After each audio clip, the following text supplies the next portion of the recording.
Assalamualaikum warahmatullahi wabarakatuh. Pertemuan kita kali ini membahas tentang UTS dan UAS. Nanti ada pertanyaan, kemudian kelompok yang mewakili atau personal dari presenter masing-masing tema nanti japri ke saya terkait judulnya apa, kemudian sub-sub judul dalam kajian pembahasan artikel itu nanti apa. Cukup itu sebagai bukti presensi minggu ini. Baik, yang pertama UTS UAS kita adalah menulis artikel 1.500 kata sesuai tema presentasi masing-masing. Ya, jadi nanti yang japri saya itu bisa pribadi kalau memang dikerjakan sendiri atau kelompok diwakili, nama NIM, kemudian judulnya apa, subjudulnya kira-kira apa, yang ditanyakan dari artikel ini apa. Jadi menulis artikel 1.500 kata sesuai tema presentasi. Angle yang jelas dan tajam. Jadi tema atau topik masing-masing, kewartawanan, kemudian berita, struktur berita, ya, sejarah teknologi informasi, kemudian pengertian teknologi informasi itu masih topik. Kamu rinci angle yang jelas dan tajam. Contoh saat kita membahas jurnalistik, teman-teman memperjelas dan mempertajam itu melalui artikel yang teman-teman tulis menjadi clickbait ya dalam pusaran etika jurnalistik. Jadi fokus membahas clickbait itu jadi masalah utama yang dikaji. Apalagi membahas tentang sejarah teknologi informasi. Topiknya kan itu, temanya kan itu. Kamu persempit dalam artikel yang kamu tulis itu perkembangan teknologi informasi di perbatasan atau di perbatasan Kalimantan Tengah atau di pedalaman Kalimantan Tengah. Menarik. Ada masalah di situ. Clickbait, ada masalah sensasi dibanding akurasi. Kemudian kalau ngomongin perkembangan teknologi di pedalaman keterbatasan internet, apa alternatif teknologi untuk komunikasi di sana? Nah, ini menarik. Kemudian banyak referensi. Jadi harus rajin dan banyak membaca yang nanti akan tertuang di tulisan itu. Kemudian foto penunjang, jika diperlukan ditambahkan foto. Bisa latar penelitian, bisa penguat data, dan lain sebagainya. No selfie.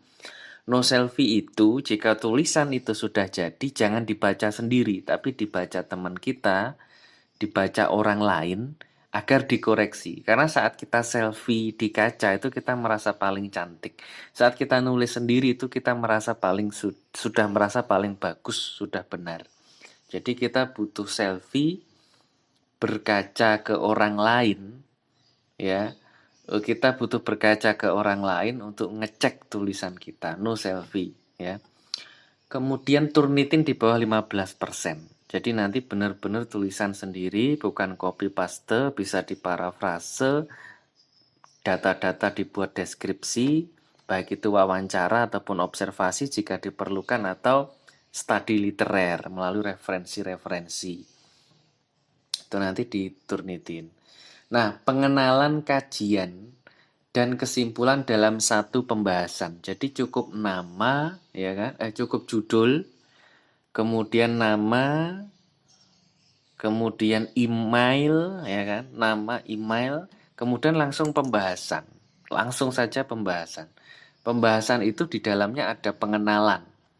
Nah, pengenalan itu mungkin fakta-fakta, kemudian yang terjadi, kegelisahan di masyarakat, dikomparasi ditambahkan dengan data-data, observasi, wawancara, kemudian eh, apa diakhiri dengan dampak dari artikel yang teman-teman tulis. Kira-kira ada solusi atau kebijakan baru, temuan baru dari artikel yang teman-teman tulis atau pendapat dari penulis. Itu. Jadi dalam 1500 kata itu dalam satu pembahasan ini isinya pengenalan, masalahnya apa, fakta yang terjadi apa, kajian-kajiannya, ada data-data penguat, ada observasi, ya kan?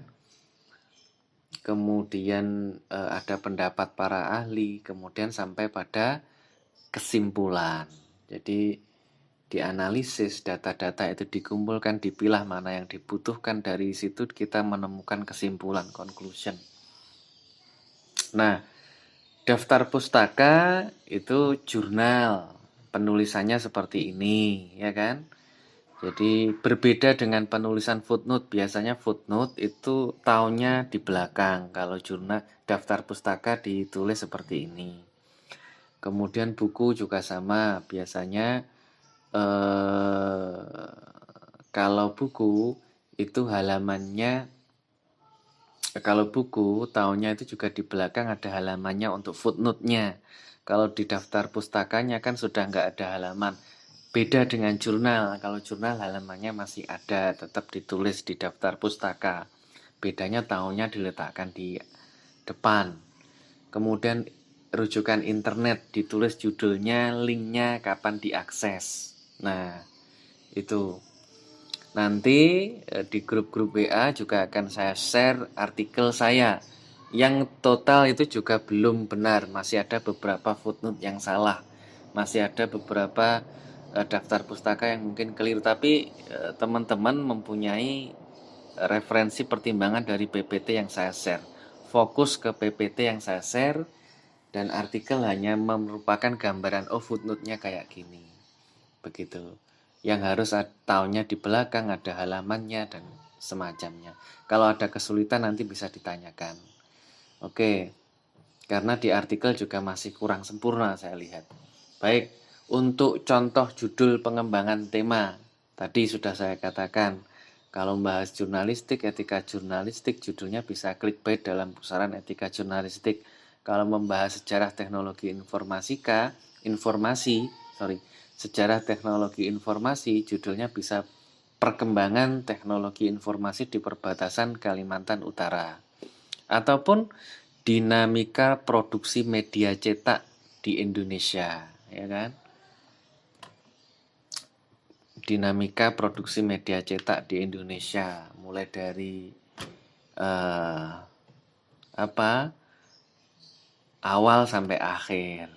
Nah, kalau artikel saya judulnya apa ya? Coba. Dinamika produksi media cetak, ya, dan tantangan industri pers di Indonesia. Ini artikel yang saya share nanti, dinamika produksi media cetak dan tantangan industri pers di Indonesia. Ini judulnya, nama, kemudian email. Langsung nanti teman-teman artikel pembahasan karena cuma 1500 kata. Kemudian langsung ke subbabnya apa saja sih? Subbabnya membahas tentang produksi media cetak itu apa sih, dibahas. Kemudian membahas tentang